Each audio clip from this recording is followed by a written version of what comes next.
To calculate our recipe, we're going to go ahead and choose maybe an online recipe calculator, or there are some software programs that you can have on your computer. I choose Brewtoad because it's in the cloud and it's easily accessible from pretty much anywhere in the world where I can get to internet. So, if you haven't already, go ahead and make yourself a Brewtoad account. I already have one and logged in, so we are ready to go. The upper left-hand corner is pretty much everything you'd want to get at in Brewtoad, so the first thing we're going to do is make a new recipe.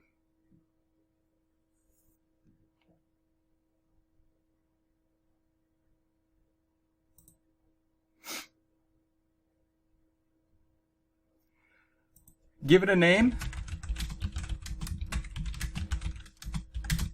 I'm going to call mine Cheap Ass Amber. In the vein of The Bachelor, we're going to try to make something cheap and try to make something fast. And this comes from Northern Brewer.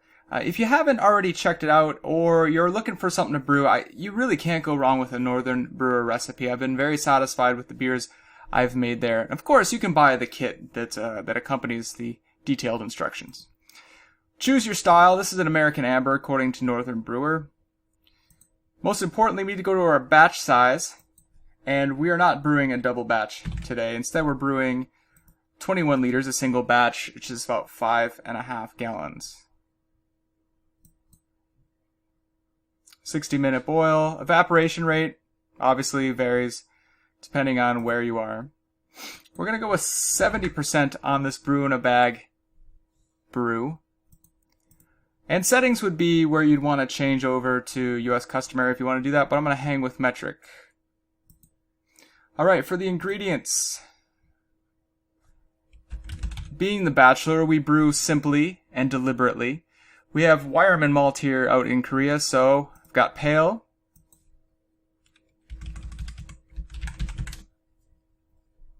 Got light Munich, as well as some Cara Munich 3.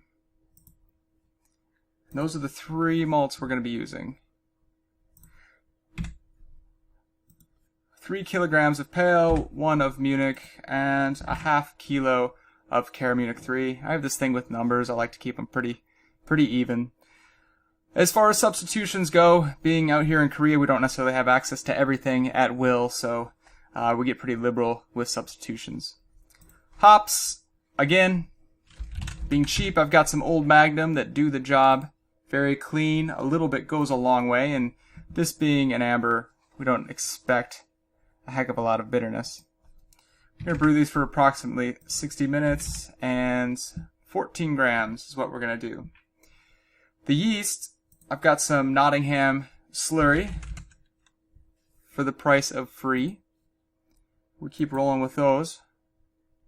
I haven't found that the yeast calculator accurately predicts all the time. It's more contingent upon your mash temperature, which this does not take into effect. So it's kind of a ballpark figure here. We've got everything inputted in the recipe. Like you see, it's very simple. Note this 4.5 kilogram total grain bill, which is 9.9 pounds. We have to remember that number, and we're going to take it over to the mash water calculator. Save the recipe. Recipe saved. Head over to the tools again. Go to tools and calculator on the left hand side, and then mash water calculator. If you have 2 sets of gear, choose your gear. I'm normally set up on my batch sparge double batch system, so I gotta have to move that over to a single infusion no sparge. Remember, we talk about no sparge, we are doing a full volume mash, which means every bit of water that we use throughout the brew day on that particular brew will be in the boil kettle / mash tun, because they do service the same unit. So we're going to use all that water in there, stir in the grains, lift that bag or that t-shirt up, slide a strainer underneath, and let that drip into the pan. Our boil time is 60. For some reason you might want to do 90, but that's what we're going to do. I'd like to mash at 67, which is 154 F. Again, my grain weight was 4.5 kilograms, 9.9 pounds. And I'd like to start my boil with 25 liters of water. Mash thickness, that calculates it for you. You know, we don't have anything to do with that because it is a full volume mash. The temperature which it boils here is about sea level, about 100 degrees Celsius or 212 F. Grain absorption factor.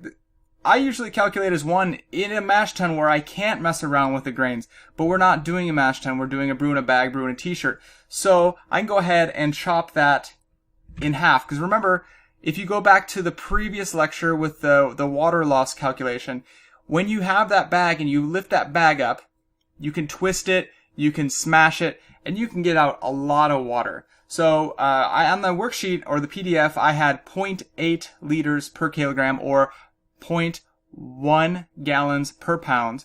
I take that, and if I really get at it, if I really squeeze it, I can chop that in half. So that 0.8 liters per kilogram now becomes 0.4 liters per kilogram, or on the U.S. customary side, 0.1 gallons per pound now becomes 0.05 gallons per pound. So you're basically halving the amount or the absorption rate.